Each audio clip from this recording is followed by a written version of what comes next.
الحمد لله رب العالمين والصلاة والسلام على أشرف الأنبياء والمرسلين نبينا محمد وعلى آله وصحبه أجمعين أما بعد ബഹുമാന്യരായ സഹോദരങ്ങളെ, സഹോദരിമാരെ, പ്രിയപ്പെട്ട വിദ്യാർത്ഥികളെ, ഉംദത്തുൽ അഹ്കാമിൽ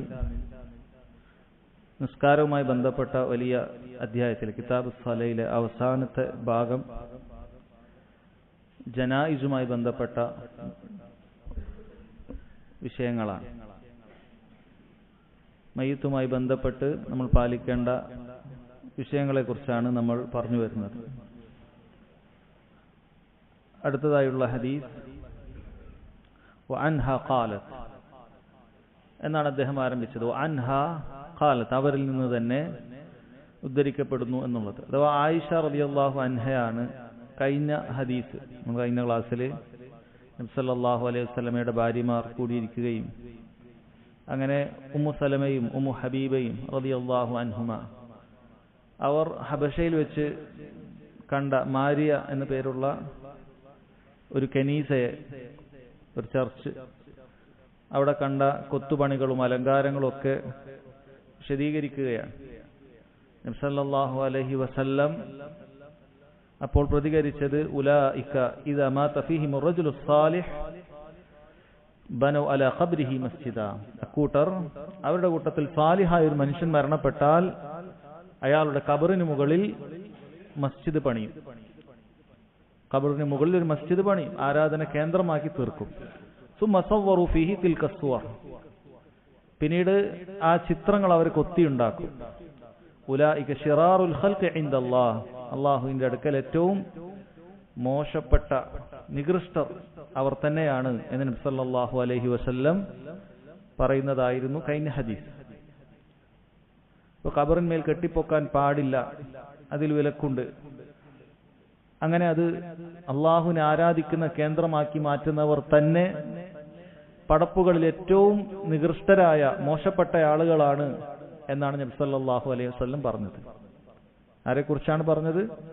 ഒരു ഖബർ, അതിനു മുകളിൽ ഒരു എടുപ്പുണ്ടാക്കി അവിടെ അള്ളാഹുവിനെ ഇബാദത്ത് ചെയ്യുന്ന ആളുകളെ കുറിച്ചിട്ടാണ് ഏറ്റവും മോശപ്പെട്ട ആളുകളാണ് എന്ന് പറഞ്ഞത്.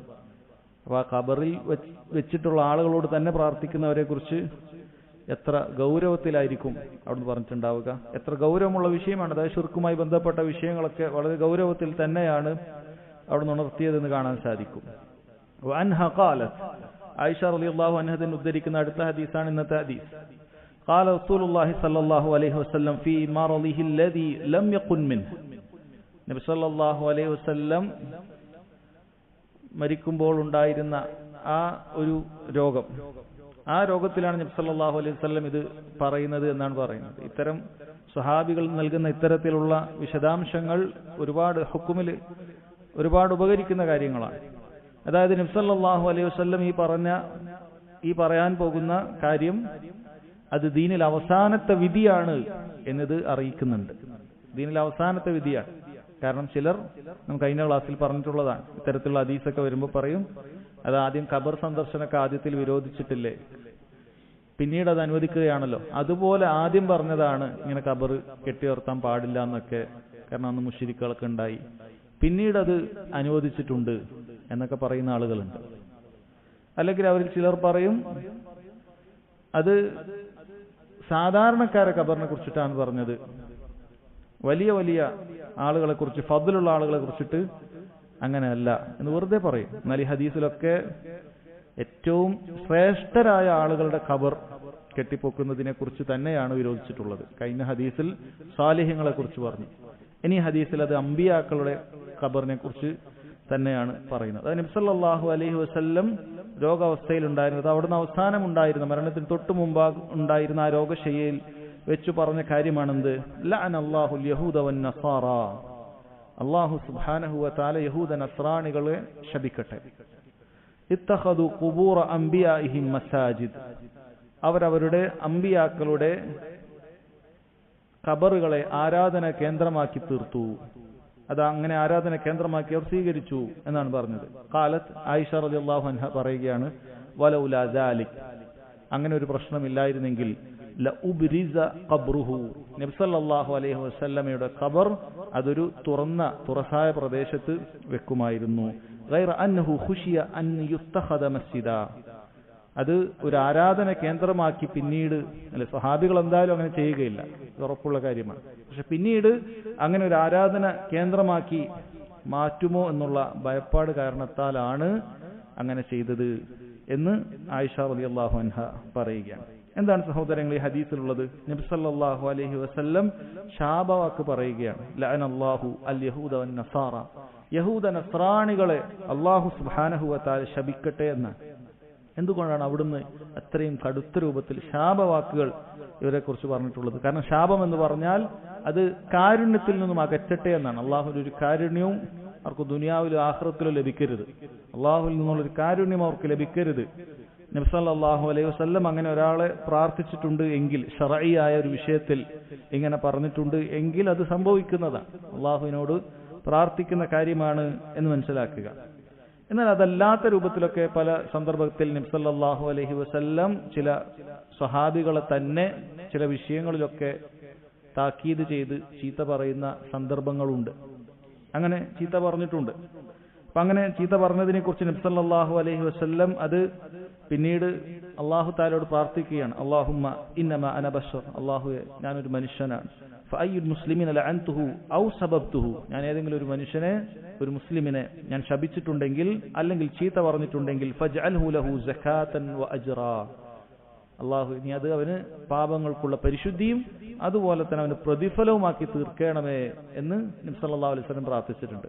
ഈ ഹദീസിൽ നബി സല്ലല്ലാഹു അലൈഹി വസല്ലം ഞാൻ ആരെങ്കിലും ശപിച്ചിട്ടുണ്ടെങ്കിൽ എന്ന് പറയുന്നത് പണ്ഡിതന്മാർ പറഞ്ഞത് അത് നബി സല്ലല്ലാഹു അലൈഹി വസല്ലം പറഞ്ഞ ചില അവരെ ശകാരിച്ച വാക്കുകൾ മാത്രമാണ്. അല്ലാതെ ലഅനത്ത്, അല്ലാഹു നിന്നെ ശപിക്കട്ടെ എന്നതുപോലെയുള്ള നബി സല്ലല്ലാഹു അലൈഹി വസല്ലം ഒരാളെ കുറിച്ചും പറഞ്ഞിട്ടില്ല, അങ്ങനെ പറഞ്ഞിട്ടില്ല. എന്നാൽ ചില സമയത്ത് ചില ആളുകളോടൊക്കെ തരിബത് യദാക്, നിന്റെ കൈകൾ മണ്ണോട് ചേരട്ടെ, അതായത് ചില വാക്കുകൾ പറയുമ്പോൾ സഖിലത്ക ഉമ്മുക യാ മുആദ്, മുആദ് നിന്റെ ഉമ്മയെ നിനക്ക് നഷ്ടപ്പെടട്ടെ, ആ രൂപത്തിലുള്ള വാക്കുകൾ അത് പണ്ഡിതന്മാർ പറയാറുള്ളത്. ഒന്നാമത് ആ വാക്കുകൊണ്ട് അതിൽ പറയുന്ന ദുആ ഉദ്ദേശിക്കപ്പെടാറില്ല, എന്നാലും അങ്ങനെ ശകാരിച്ച വാക്ക് പറഞ്ഞിട്ടുണ്ട്. അപ്പൊ അങ്ങനെ ശകാരിക്കപ്പെട്ട സഹാബികൾക്ക് പോലും നബി സല്ലല്ലാഹു അലൈഹി വസല്ലമയോട് ആരൊക്കെ ശകാരിക്കപ്പെട്ടിട്ടുണ്ട് അവർക്കൊക്കെ പ്രാർത്ഥന ലഭിക്കുകയാണ്. അല്ലാഹു തആല അവർക്ക് കാരുണ്യം ചൊരിയാനും അവർക്ക് പ്രതിഫലം നൽകാനുമായി നബി സല്ലല്ലാഹു അലൈഹി വസല്ലം പ്രാർത്ഥിച്ചിട്ടുണ്ട്. അതുകൊണ്ട് അങ്ങനെ ഏതെങ്കിലുമൊക്കെ ഒരു സഹാബി എന്തെങ്കിലുമൊക്കെ ഒരു വിഷയത്തിൽ ശകാരിക്കപ്പെട്ടിട്ടുണ്ടെങ്കിൽ പോലും അത് അവരുടെ ഫദ്ലിനെയാണ് അറിയിക്കുന്നത് എന്നാണ് പണ്ഡിതന്മാർ പറഞ്ഞത്. ഒരിക്കൽ മുആവിയ റളിയല്ലാഹു അൻഹുവിനെ ലാ അശ്ബഅ അല്ലാഹു ബത്തനക, അല്ലാഹു താങ്കളെ വയറ് നിറക്കാതിരിക്കട്ടെ എന്ന് പറഞ്ഞിട്ടുണ്ട്. പക്ഷേ മുആവിയ റളിയല്ലാഹു അൻഹുവിനും ഈ പ്രാർത്ഥന ബാധകമാണ്. അദ്ദേഹത്തിന് നബി സല്ലല്ലാഹു അലൈഹി വസല്ലമയുടെ കാരുണ്യവും പ്രതിഫലവും ഒക്കെ നബി സല്ലല്ലാഹു അലൈഹി വസല്ലം കാരുണ്യത്തിനും പ്രതിഫലത്തിനും വേണ്ടിയൊക്കെ അള്ളാഹുവിനോട് പ്രാർത്ഥിച്ചിട്ടുണ്ട്. അത് മുആവിയ റളിയല്ലാഹു അൻഹുവിന്റെ ഫദ്ലായിട്ടാണ് പണ്ഡിതന്മാർ എണ്ണിയിട്ടുള്ളത്. അതല്ലാതെ മുആവിയ റളിയല്ലാഹു ഗൈത്താനുള്ള ഒരു വാക്കായിട്ട് അഹ്ലുസുന്നയുടെ പണ്ഡിതന്മാർ എണ്ണിയിട്ടില്ല. കാരണം ആരെങ്കിലുമൊക്കെ നബി സല്ലല്ലാഹു അലൈഹി വസല്ലം ശകാരിച്ചിട്ടുണ്ടെങ്കിൽ, മുആദിനെ ശകാരിച്ചിട്ടുണ്ട്, പല സഹാബികളെ ശകാരിച്ചിട്ടുണ്ട്, അത് അവർക്ക് പ്രതിഫലാർഹമാകട്ടെ എന്നാണ് പറയുന്നത്. എന്നാൽ ഇവിടെയുള്ള ശകാരം അങ്ങനെയുള്ളതല്ല, മറിച്ചൊരു ശർഈയായ ശകാരമാണ്. അല്ലാഹു സുബ്ഹാനഹു വ തആല യഹൂദ നസ്രാണികളെ ശപിക്കട്ടെ എന്നാണ് പറയുന്നത്. എന്തുകൊണ്ടാണ് അവരെ ശപിക്കട്ടെ എന്ന് പറഞ്ഞത്? ഇത്തഖദു ഖുബൂറ അംബിയാഇഹിം മസാജിദ്, ഒരു കാരണം അവിടെ പറയുകയാണ്. അവരവരുടെ അമ്പിയാക്കളുടെ ഖബറുകളെ ആരാധന കേന്ദ്രമാക്കി തീർത്തു എന്നാണ് പറയുന്നത്. അള്ളാഹുവിനെ ആരാധിക്കുന്ന കേന്ദ്രമാക്കി അവർ തീർത്തു. കഴിഞ്ഞുപോയ ശരീഅത്തിലുള്ള ആളുകളാണ് യഹൂദികൾ. യഹൂദികൾ എന്ന് പറഞ്ഞാൽ അത്വാഉ മൂസ അലൈഹി സ്വലാത്തു വസ്സലാമയാണ്. മൂസ അലൈഹി സ്വലാത്തു വസ്സലാമയുടെ പിൻഗാമികളാണ് യഹൂദികൾ എന്ന് പറയുന്നത്. യഹൂദ് എന്ന് പറയുന്ന വാക്ക് പല അഭിപ്രായങ്ങളുണ്ട്. യക്കൂബ് അലൈഹി സ്വലാത്തു വസ്സലാമയുടെ മൂത്ത മകന്റെ പേരാണ് എന്നൊരു അഭിപ്രായം കാണാം. അതുപോലെ തന്നെ അവർ കാളയെ ആരാധിച്ചതിൽ നിന്നും തൗബ ചെയ്തു എന്ന അർത്ഥത്തിലാണ് ഹാദ യഹൂദ് എന്ന അർത്ഥത്തിൽ അങ്ങനെ വിളിക്കപ്പെട്ടതാണ് എന്നൊക്കെ അവരെ കുറിച്ച് പറയപ്പെട്ടത് കാണാൻ സാധിക്കും. എന്തായാലും യഹൂദികൾ അവരന്ന് അവരുടെ ഏതെങ്കിലുമൊക്കെ അമ്പിയാക്കൾ മരിച്ചു കഴിഞ്ഞാൽ, അവർക്ക് ഒരുപാട് അമ്പിയാക്കൾ ഇറങ്ങിയിട്ടുണ്ട്. യഹൂദികളുടെ നബി എന്ന് പറയുന്നത് മൂസ അലൈഹി സ്വലാത്തു വസ്സലാം മാത്രമല്ല. മൂസ അലൈഹി സ്വലാത്തു വസ്സലാം നിലനിൽക്കുമ്പോൾ തന്നെ വേറെ ഹാറൂന അലൈഹി സ്വലാത്തു വസ്സലാം അവിടെ ഉണ്ട്. അതുപോലെ പല നബിമാരും ഉണ്ട്. അവസാനത്തെ നബിയായ മുഹമ്മദ് സല്ലല്ലാഹു അലൈഹി വസല്ലമയുടെ ഒരു പ്രത്യേകത മാത്രമായിരുന്നു, അവിടുന്ന് നബിയായിരിക്കുമ്പോൾ ലോകത്ത് മറ്റൊരു നബിയുമില്ല. എന്നാൽ കഴിഞ്ഞുപോയ അമ്പിയാക്കളൊക്കെ ഒരു നാട്ടിൽ ഒരു നബി ഉണ്ടാകുമ്പോൾ മറ്റു നാട്ടിൽ വേറെ നബി ഉണ്ടാകും, അതല്ലെങ്കിൽ അതേ നാട്ടിൽ തന്നെ നബിമാരുണ്ടാകും. അങ്ങനെ ഒരുപാട് നബിമാർ യഹൂദികൾക്ക് കടന്നുപോയിട്ടുണ്ട്. അവർ അമ്പിയാക്കളോട് വളരെ മോശമായിട്ടാണ് പെരുമാറിയത്. അമ്പിയാക്കൾ ചിലർ അവർ കൊന്നിട്ടുണ്ടായിരുന്നു.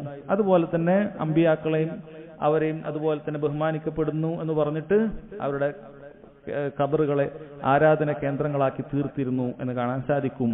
ലഅനല്ലാഹുൽ യഹൂദ വന്നസാറ തഖദു ഖുബൂർ അംബിയാഹിം മസാജിദ്. മസാജിദ് എന്ന് പറഞ്ഞാൽ രണ്ട് അർത്ഥത്തിൽ ഉപയോഗിക്കും.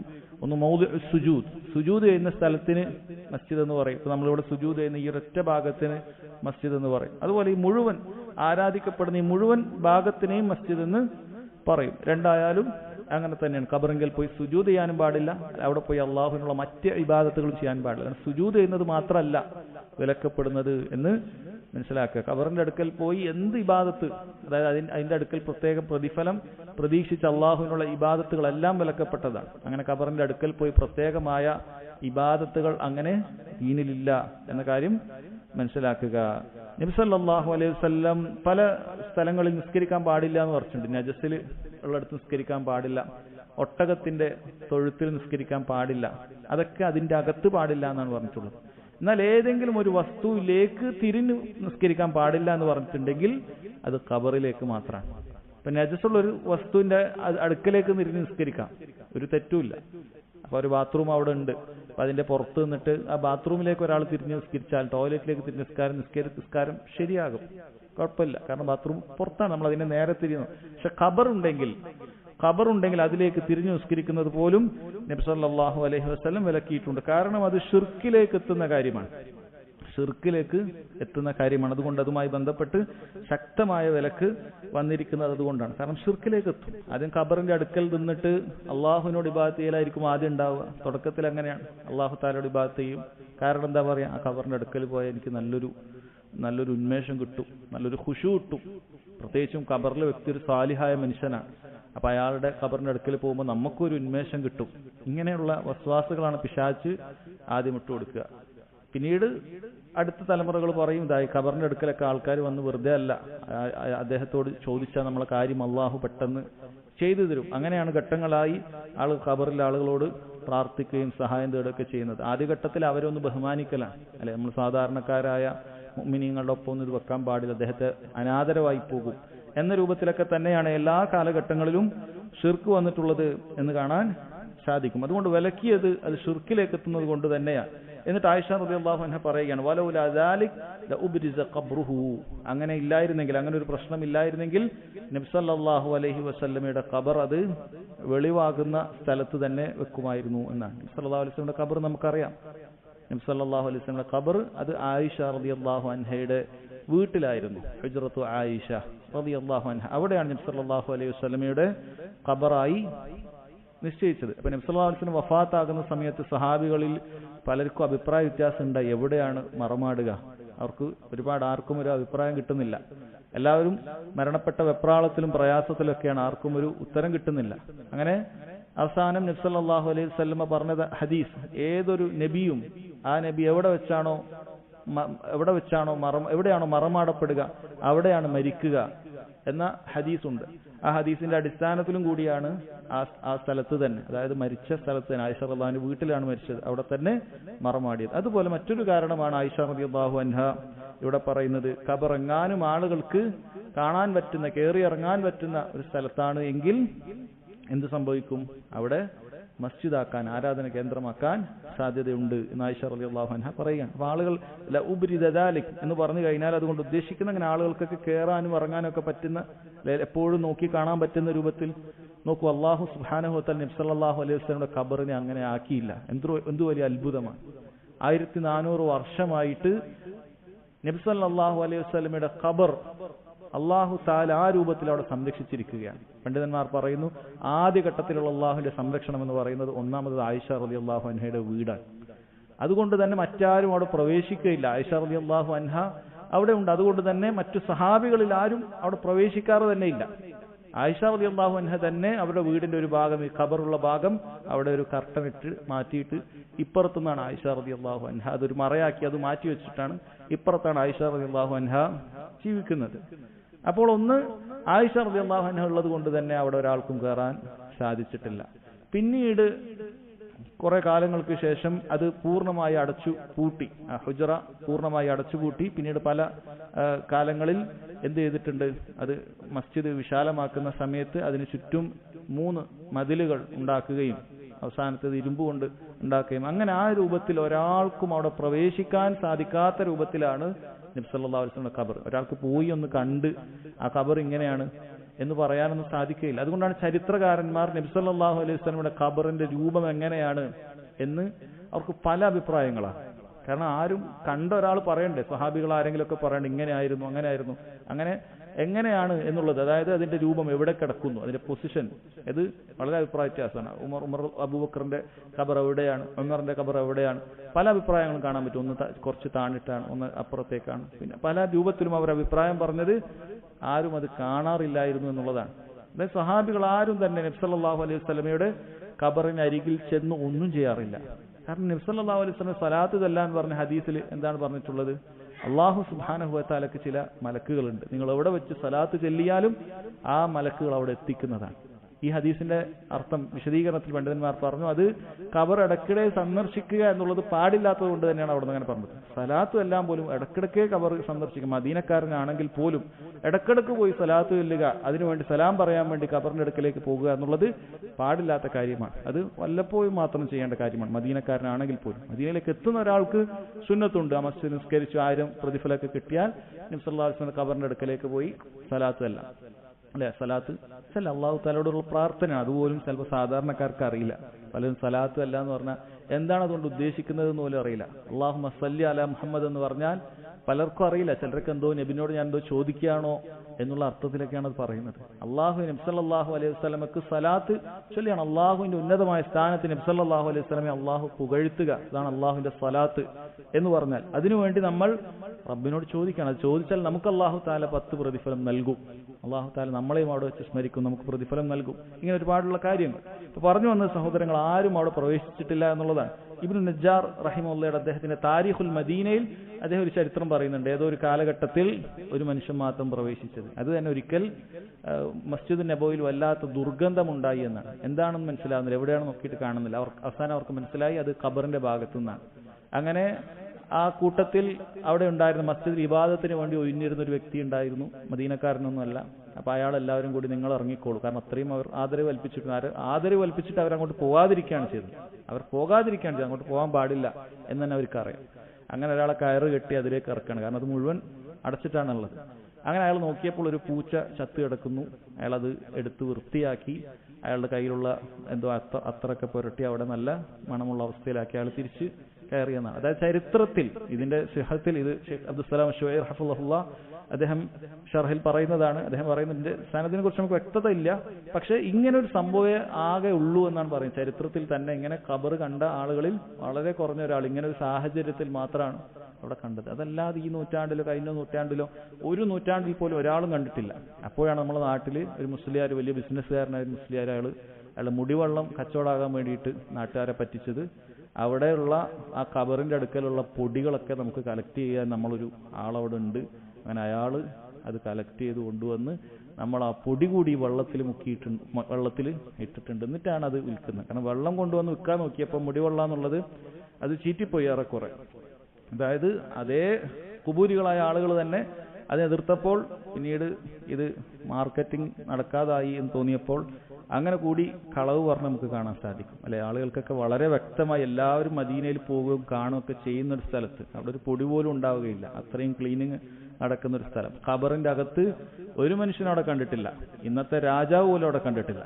വല്ലപ്പോഴും അവിടെ ഒരു ഗേറ്റ് തുറന്നു കൊടുക്കുന്നത് അത് ആ 3ാമത്തെ മറയിലേക്ക് എത്തുന്ന ഭാഗത്താണ്. ചിലപ്പോൾ ചില രാജ്യത്തുള്ള പ്രതിനിധികളൊക്കെ വന്നു കഴിഞ്ഞാൽ ആ തുറന്നു കൊടുക്കുന്നത് ഖബറിന്റെ തൊട്ടിപ്പുറത്തുള്ള ഒരു ഭാഗത്തേക്ക് മാത്രമാണ്. അതിനപ്പുറത്തേക്ക് 3 മറകളുണ്ട്, അതിന്റെ ഉള്ളിലാണ് ഖബറുള്ളത്. ഒരു മനുഷ്യനും കണ്ടിട്ടില്ല.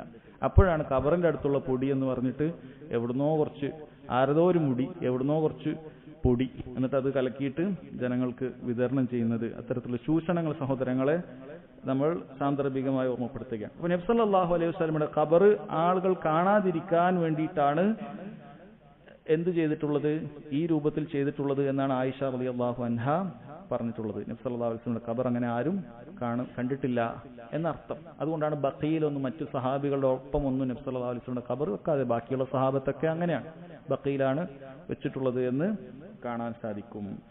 ഇനി ചില ആളുകളൊക്കെ ഉണ്ടാക്കുന്ന ഒരു ഇഷ്കാലാണല്ലോ, അത് സാന്ദർഭികമായി പറയാം. നബി സല്ലല്ലാഹു അലൈഹി വസല്ലമയുടെ ഖബറില്ലേ, അപ്പൊ മസ്ജിദിൽ ഖബർ ഉണ്ടാകുമ്പോൾ നിസ്കരിക്കാൻ പാടില്ല എന്നല്ലേ നിങ്ങൾ പറയൽ? നിങ്ങൾ ദർഗയുള്ള പള്ളിയിലൊന്നും കയറില്ല, പക്ഷെ നിങ്ങൾ മസ്ജിദ് നബവിയിൽ കയറുന്നില്ലേ എന്ന് പറയാറുണ്ട്. അവർക്കതിന്റെ ചരിത്രവും അറിയില്ല, അതിന്റെ വിഷയം അറിയില്ല. ഒന്നാമതായി പണ്ഡിതന്മാർ പറയാറുള്ളത് ഏതൊരു വിഷയത്തിലും വ്യക്തമായ മറുപടി പറയുന്നതിന് മുമ്പ് നബി സല്ലല്ലാഹു അലൈഹി വസല്ലം അവിടുത്തെ നാവ് കൊണ്ട് വളരെ വ്യക്തമായിട്ട് ഖബർ കെട്ടി ഉയർത്തുന്നത് ശക്തമായി വിലക്കി. അവർക്ക് അവിടെ ഇബാദത്ത് ചെയ്യുന്ന ആൾക്കാരെ ശപിക്കുകയും ചെയ്തു. അത്തരത്തിലുള്ള നിസ്കാരം അത് വിലക്കുകയും ചെയ്തു. അല്ല, അതിലേക്ക് തിരിഞ്ഞ് നിസ്കരിക്കുന്നൊക്കെ വിലക്കി. അപ്പൊ നബി സല്ലല്ലാഹു അലൈഹി വസല്ലം വാക്ക് അവിടെ ഉണ്ട്. പിന്നീട് ആരെങ്കിലും ഒക്കെ അങ്ങനെ ഒരു പ്രവൃത്തി ചെയ്തിട്ടുണ്ട് എങ്കിൽ, ഖബർ മസ്ജിദിന്റെ അകത്താക്കിയിട്ടുണ്ട് എങ്കിൽ, എങ്ങനെയാണ് നബി സല്ലല്ലാഹു അലൈഹി വസല്ലമക്ക് പറഞ്ഞതായിട്ട് അത് വരിക? ഒരിക്കലും അത് വരികയില്ല. കാരണം അവിടുന്ന് പറഞ്ഞിട്ടുള്ളത് വളരെ വ്യക്തമായി താക്കീതാണ്. ഏതുപോലെ പണ്ഡിതന്മാർ പറയാൻ, ഷെയ്ഖുൽ ഇസ്ലാം ഇബ്നു തൈമിയ്യ റഹിമഹുല്ലാഹ് അദ്ദേഹം ഖബറിന്റെ അടുക്കൽ വന്ന് ഖുർആൻ ഓതുന്നതും ഖബറിലുള്ള മണ്ണെടുക്കുന്നതൊക്കെ ഇതിനൊക്കെ വളരെ ശക്തമായി എതിർത്ത് കിതാബുകൾ എഴുതിയിട്ടുള്ള ആളാണ്. പക്ഷേ അദ്ദേഹത്തിന്റെ ഖബറിന്റെ അടുക്കൽ വന്ന് ഖുർആൻ ഓതിയിട്ടുണ്ട്. ഒരുപാട് ആളുകൾ ഖത്തം തീർത്ത് അദ്ദേഹത്തിന്റെ അടുക്കൽ പുരയുണ്ടാക്കി ഖുർആൻ ഓതിയിട്ടുണ്ട് ദിമഷ്കിൽ എന്ന് കാണാൻ സാധിക്കും. അത് അദ്ദേഹം അതിനൊരു കുറ്റമില്ല. ചില ആളുകൾ വലിയ തെളിവായിട്ട് പറയും, ഷെയ്ഖുൽ ഇസ്ലാം ഇബ്നു തൈമിയ്യയുടെ അടുക്കൽ ഇങ്ങനെ ഇത്ര ഖുർആൻ ഓതിയെന്ന് ഇബ്നു കസീർ പറഞ്ഞിട്ടുണ്ട്, ഇന്നാൾ പറഞ്ഞിട്ടുണ്ട്. എന്ത് കാര്യം? ഇബ്നു തൈമിയ്യ അത് ശക്തമായി എതിർത്ത് റിസാല എഴുതിയ ആളാണ്. അതുപോലെ അദ്ദേഹത്തിന്റെ ഖബറിന്റെ അടുക്കലുള്ള മണ്ണ് ആളുകൾ ഉപകാരത്തിന് എടുത്തിരുന്നു എന്നാണ്. അതിനൊക്കെതിരെ ശക്തമായി എഴുതിയിട്ടുള്ള ആളാണ് ഷെയ്ഖുൽ ഇസ്ലാം ഇബ്നു തൈമിയ്യ റഹിമഹുല്ലാഹ്. അത് പല പണ്ഡിതന്മാർക്കും സാലിഹ്യങ്ങൾക്കും സംഭവിക്കുന്ന കാര്യമാണ്. കാരണം അവരെതിർത്ത കാര്യത്തെ തന്നെ ആളുകൾ പിന്നീട് ചിലപ്പോൾ അത് ചെയ്യും. അത് അവരുടെ തെറ്റല്ല. ഒന്നാമത്തെ കാര്യം അതാണ്. രണ്ടാമത്തെ കാര്യം സഹോദരങ്ങളെ, നബി സല്ലല്ലാഹു അലൈഹി വസല്ലമയുടെ ഖബർ ദുനിയാവിലുള്ള മറ്റ് ദർഗകൾ പോലെ മസ്ജിദ് ഉണ്ടാക്കി അതിലേക്ക് മയ്യത്ത് കൊണ്ടുവച്ചതാണോ? അല്ല, ഒരിക്കലും മസ്ജിദ് നബവിയിൽ ആയിരുന്നില്ല നബി സല്ലല്ലാഹു അലൈഹി വസല്ലം ഖബർ വെച്ചത്. അതിന് വല്ല ഫദ്ലും ഉണ്ടായിരുന്നെങ്കിൽ സഹാബികൾ ഇങ്ങനെ കുറെ ചിന്തിക്കോ? നേരെ ആയിഷ റളിയല്ലാഹുവിന്റെ വീട്ടിൽ തൊട്ടിപ്പുറത്തല്ലേ വീട് കിടക്കുന്നത്, നേരെ ഇപ്പുറത്താക്കി മസ്ജിദിന്റെ ഭാഗത്ത് തലഭാഗത്ത് തന്നെ കൊണ്ടുവച്ചാൽ പോരെ? അതിന് വല്ല ഫദ്ലുണ്ടെങ്കിൽ സഹാബികൾ ചെയ്യൂലേ? അവരാരും ചെയ്തിട്ടില്ല. അവർ ആയിഷ റളിയല്ലാഹുവിനോട് വീട്ടിലാണ് ചെയ്തത്. ഒന്നാമത് മസ്ജിദിന്റെ അകത്തേക്ക് എന്ത് ചെയ്തിട്ടില്ല?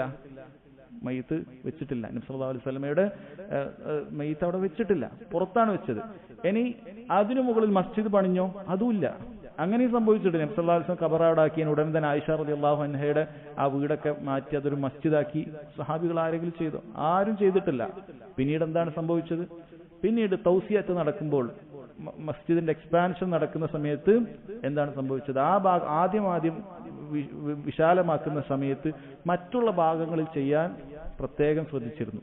പിന്നീട് ഹിജറ 88 അല്ലെങ്കിൽ 90, 91 കാലഘട്ടം സഹാബികളിൽ വളരെ കുറഞ്ഞ, വളരെ നബി സല്ലല്ലാഹു അലൈഹി വസല്ലം മരിക്കുന്ന സമയത്ത് തമീസ് പോലും എത്താതെ, 7 വയസ്സ് പോലും എത്താത്ത ചില സഹാബികൾ മാത്രം ബാക്കിയുള്ള ഒരു കാലഘട്ടം. അങ്ങനെയുള്ള കാലഘട്ടത്തിൽ പോലും സഈദ് മുസൈബ് ഒക്കെ ശക്തമായി എതിർത്തിട്ടുണ്ട്. ആ ഭാഗത്തേക്ക് വിശാലമാക്കുന്നതിനെ ശക്തമായി ആദ്യം എതിർക്കുകയാണ് ചെയ്തിട്ടുള്ളത്.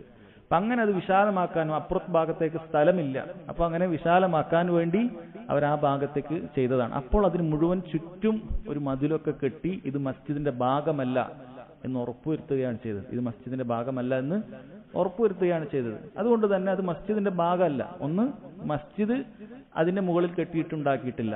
2, ഖബർ മസ്ജിദിലേക്ക് വെച്ചിട്ടുമില്ല. ഇതല്ലാത്തൊരു ഭാഗമാണ് നടന്നിട്ടുള്ളത്. ഇത് വിശാലമാക്കുന്ന സമയത്ത് ആ ഭാഗം അത് പെട്ടുപോയതാണ്. എന്നാൽ തന്നെയും അത് മസ്ജിദ് അല്ല. കാരണം അതിന്റെ ഒരാൾ അതിന്റെ ഉള്ളിൽ വെച്ച് നിസ്കരിക്കാൻ അതിന് സാധിച്ചു എന്ന് വിചാരിക്കുക. അപ്പൊ അയാൾക്ക് മസ്ജിദ് നബവി നിസ്കരിച്ച പ്രതിഫലം കിട്ടൂല. കാരണം അത് വഖഫിൽ പെടാത്ത ഭാഗമാണ്, മസ്ജിദിലല്ലാത്ത ഭാഗമാണ്. ഇതൊരു ഭൗതികമായ ഉദാഹരണത്തിൽ പണ്ഡിതന്മാർ പറഞ്ഞു കൊടുക്കാറുണ്ട് ഇതെങ്ങനെ ഇത് മനസ്സിലാക്കുന്നുള്ളത്. അപ്പോൾ വലിയൊരു പറമ്പുണ്ട് എന്ന് വിചാരിക്കാം. വലിയൊരു പറമ്പുണ്ട്. ആ പറമ്പിന്റെ ഒത്ത നടുവിൽ ഒരാൾ പോയൊരു 10 സെന്റ് സ്ഥലം എടുത്തു. നടുവിൽ അയാൾ ആദ്യം വാങ്ങി, ബാക്കി ആരും വേറൊരാളുടെ സ്ഥലമാണ്. പിന്നെ ഒരാൾ വന്ന് ചുറ്റുള്ള മുഴുവൻ സ്ഥലവും വാങ്ങിയെന്ന് വിചാരിക്കുക. ചുറ്റുള്ള മുഴുവൻ സ്ഥലം ഒരാൾ വാങ്ങി. ഈ നടുവിലുള്ള 10 സെന്റ് ഈ ചുറ്റും വാങ്ങിയ ആളതാണ് എന്ന് പറയാൻ പറ്റുമോ? കാരണം അയാളാണല്ലോ ചുറ്റും, അതിന് ചുറ്റും വേറൊരാളുതാണ്. അതുകൊണ്ട് നടുവിലുള്ളതും എന്റേതാണ് എന്ന് അയാൾ പറഞ്ഞാൽ എങ്ങനെ ഇരിക്കും? അല്ല, അത് അതിൽ പെടുകയില്ല. കാരണം അത് വേറൊരാളുതാണ്. അതുപോലെ നബി സല്ലല്ലാഹു അലൈഹി വസല്ലമയുടെ ഖബർ കിടക്കുന്ന ആയിഷ റളിയല്ലാഹു അൻഹയുടെ വീട് അത് മസ്ജിദിൽ പെടാത്തൊരു ഭാഗമാണ്. അതിനപ്പുറത്തേക്ക് പിന്നീട് അത് വിശാലമാക്കേണ്ടി വന്നപ്പോൾ അങ്ങനെ സംഭവിച്ചു എന്ന് മാത്രം. അതല്ലാതെ ഖബർ മസ്ജിദിനകത്തല്ല, മസ്ജിദിന് മുകളിൽ ഖബർ കെട്ടി ഉണ്ടാക്കിയിട്ടുമില്ല. കാരണം ഈ ഹദീസൊക്കെ പറയുമ്പോൾ സാധാരണക്കാരെ പറ്റിക്കാൻ ഇങ്ങനെയൊക്കെ മതി. കാരണം അവരെ സംബന്ധിച്ചുള്ള ഹദീസിൽ ഇങ്ങനെ വിലക്കുണ്ട്, അതൊന്നും അവർക്ക് മനസ്സിലാവുകയില്ല. അതുകൊണ്ട് അവരെ പറ്റിക്കാൻ കണ്ടില്ലേ എന്ന് പറയും. എന്നിട്ട് നബി സല്ലല്ലാഹു അലൈഹി വസല്ലമയുടെ ഖബറിന്റെ അടുക്കലുള്ള തുർക്കികൾ ഉണ്ടാക്കിയ പല മനോഹരമായ പല ചിത്രപ്പണികളൊക്കെ കണ്ട് ഇത് ദർഗയാണ് എന്നൊക്കെ പറഞ്ഞ് പറ്റിക്കും. അതൊന്നും ദർഗയല്ല. നബി സല്ലല്ലാഹു അലൈഹി വസല്ലം ഖബർ അത് ഒരു ചാൺ മാത്രമേ ഉള്ളൂ എന്നുള്ളത് വളരെ അറിയപ്പെട്ട കാര്യമാണ്. അത് വളരെ അറിയപ്പെട്ട, പുറത്തുള്ള മതിലൊക്കെ കാണിച്ച് ഇതൊക്കെ ഖബറാണ് എന്ന രൂപത്തിൽ ആളുകളെ വഞ്ചിക്കും. യഥാർത്ഥത്തിൽ അത് ഖബറേ അല്ല. നബി സല്ലല്ലാഹു അലൈഹി വസല്ലം ഖബർ ഒരാളും കണ്ടിട്ടില്ല എന്ന കാര്യം മനസ്സിലാക്കുക. അതിനുശേഷം അടുത്ത ഹദീസ് അബ്ദുല്ലാഹി ബിൻ മസ്ഊദ് റളിയല്ലാഹു അൻഹു അൻ നബി സല്ലല്ലാഹു അലൈഹി വസല്ലം ഖാൽ ലൈസ മിന്നാ മൻ ضرب الخدود وشق الجيوب ودعا بدعوى الجاهليه. മരണാനന്തര ശേഷം പല രൂപത്തിൽ അല്ലാഹുവിന്റെ ഖദറിനോട് പൊരുത്തപ്പെടാൻ സാധിക്കാത്ത ആളുകൾ ചെയ്യുന്ന ചില പ്രവൃത്തികളാണ്. നബി സല്ലല്ലാഹു അലൈഹി വസല്ലം അത്തരം പ്രവൃത്തികൾ ചെയ്യുന്നവരുമായി എനിക്ക് ബന്ധമില്ല, നമ്മളിൽ പെട്ടവനല്ല എന്ന് പറഞ്ഞു കഴിഞ്ഞാൽ ഈ പ്രവൃത്തികളെല്ലാം വൻ പാപത്തിൽപ്പെടുന്നു എന്നാണ് അർത്ഥം. ലൈസ മിന്ന, നമ്മളിൽപ്പെട്ടവനല്ല. മൻ ളറബൽ ഹുദൂദ്, കവളത്തടിക്കുന്നവൻ. അത് എപ്പോഴാണ് അടിക്കുക? അത് സഹിക്കാൻ പറ്റാതിരിക്കുന്ന സമയത്ത്, അത് സ്വബർ കിട്ടാതിരിക്കുന്ന സമയത്ത് ആളുകൾ ചെയ്യുന്ന, സ്വന്തം ദേഹത്തെ തന്നെ ഉപദ്രവിക്കുക എന്നുള്ള രൂപത്തിൽ അങ്ങനെ ചെയ്യുന്നവൻ. വശക്കൽ ജുയൂബ്, മാറിടം വലിച്ചു കയറുന്നവൻ. ജയ്ബ് എന്ന് പറഞ്ഞാൽ ആധുനിക ഭാഷയിൽ അത് പോക്കറ്റാണ്. പക്ഷേ ജയ്ബ് എന്ന ആദ്യകാലത്തൊക്കെ അറിയപ്പെട്ടത് ഇന്നും ഏറ്റവും ശരിയായ അർത്ഥം എന്ന് പറയുന്നത് അത് നമ്മുടെ തലയിടാൻ ഉപയോഗിക്കുന്ന, അതായത് പണ്ട് കാലത്ത് ഇങ്ങനെ വലിയ ഒരുപാട് ബട്ടണുകളൊന്നും അങ്ങനെ ഉണ്ടായിരുന്നില്ല എന്നാണ് പറഞ്ഞത്. അപ്പോൾ സാധാരണഗതിയിൽ നമ്മൾ തലയിടാൻ ഇടുന്ന ആ ഒരു ഭാഗത്തിനാണ്, ഈ ഒരു ഭാഗത്തിനാണ് ജയ്ബ് എന്ന് പറയുന്നത്. അത് വലിച്ചു കീറുക, അതായത് ഡ്രസ്സ്, സ്വന്തം വസ്ത്രം വലിച്ചു കീറുക.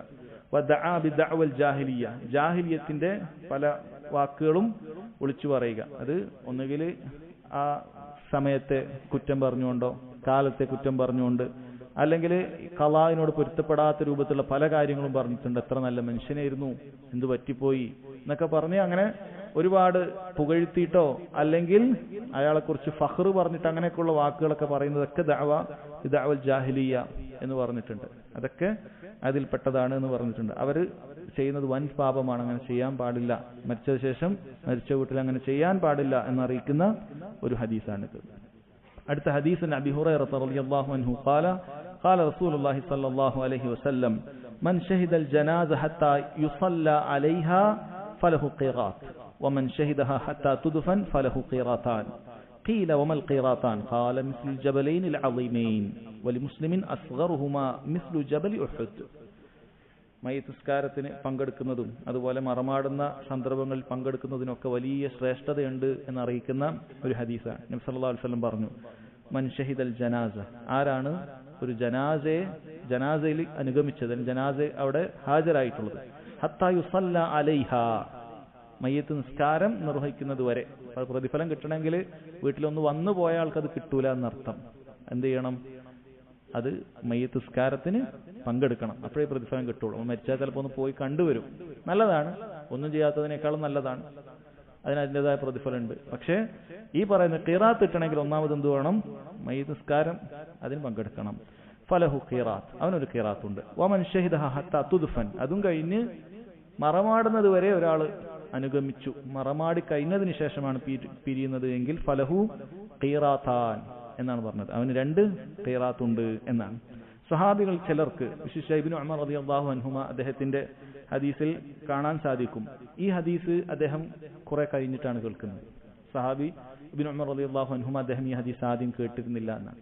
അപ്പൊ ഇങ്ങനെ ഒരു ഹദീസ് അബൂ ഹുറൈറ റളിയല്ലാഹു അൻഹു ഉദ്ധരിക്കുന്ന ഹദീസാണല്ലോ ഇത്. അപ്പൊ അബൂ ഹുറൈറ റളിയല്ലാഹു അൻഹു ഇങ്ങനെ പറയുന്നുണ്ട് എന്ന് പറഞ്ഞിട്ട് ഇബ്നു ഉമർ റളിയല്ലാഹു അൻഹുമയുടെ അടുക്കൽ ആളുകൾ പറഞ്ഞു, ഇങ്ങനെ 2 ഖിറാത്തിന്റെ കാര്യം പറയുന്നുണ്ട് അബൂ ഹുറൈറ.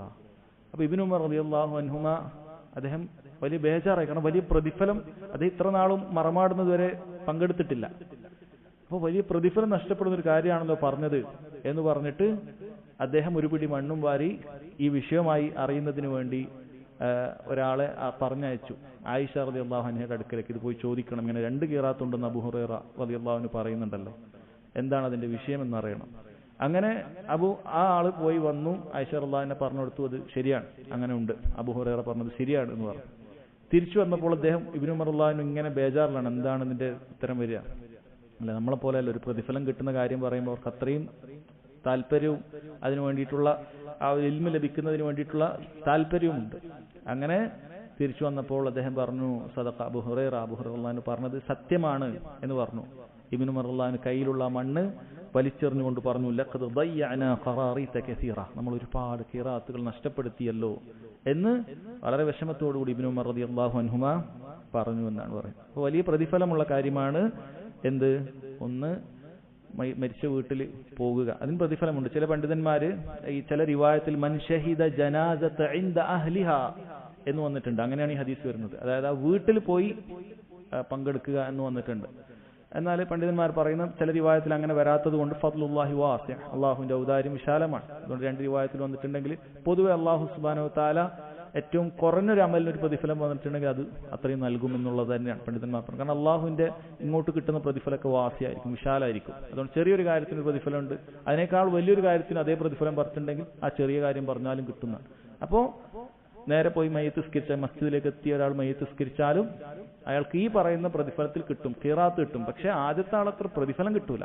അപ്പോൾ ഏറ്റവും വലിയ പ്രതിഫലം ആ വീട്ടിൽ തന്നെ പോയി അവരെ ഒന്ന് ആശ്വസിപ്പിച്ച് ആ മരണാനന്തരം ബന്ധപ്പെട്ട കാര്യത്തിനൊക്കെ അവിടെ നിന്ന് കുളിപ്പിക്കുന്നതിലൊക്കെ പങ്കെടുത്ത്, കഫം ചെയ്യുന്നതിലൊക്കെ പങ്കെടുത്ത്, എന്നിട്ട് അനുഗമിച്ച് മസ്ജിദിലെത്തി മയ്യിത്ത് നിസ്കാരം നിർവഹിച്ചു, അല്ലെങ്കിൽ എവിടെയാണോ നിസ്കരിക്കുന്നത് അവിടെ നിർവഹിച്ചു, എന്നിട്ട് മറമാടുന്നവരെ കൂടെ അയാൾക്കാണ് ഏറ്റവും കൂടുതൽ പ്രതിഫലം കിട്ടുക. അത് സംശയമില്ല, അയാൾക്ക് ആണ് ഏറ്റവും കൂടുതൽ പ്രതിഫലം കിട്ടുക എന്നുള്ളതിൽ സംശയമില്ല. കാരണം ഈ ഖിറാത്താൻ എന്നുള്ളത് എന്താണ് ചോദിക്കപ്പെട്ടപ്പോൾ ഈ ഹദീസിൽ പറഞ്ഞത് മിസ്ലുൽ ജബലൈനിൽ അളീമൈൻ, രണ്ട് വലിയ ഉഹുദ് പർവ്വതം, അല്ലെ, രണ്ട് വലിയ പർവ്വതത്തിന്റെ, മഹത്തായ പർവ്വതത്തിന്റെ അത്രയുമാണ് എന്നാണ് വന്നത്, അല്ലെ, വലിയ പർവ്വതത്തിന്റെ അത്രയുമാണ് എന്ന് പറഞ്ഞത്. ഇമാം മുസ്ലിമിന്റെ റിവായത്തിൽ അസ്ഗർ ഹുമാ മിസ്ലു ജബൽ ഉഹദ്, അതിൽ ഏറ്റവും ചെറുത് ഉഹദിൻ മലയുടെ അത്രയും ഉണ്ട് എന്നൊക്കെ പറഞ്ഞിട്ടുണ്ട്.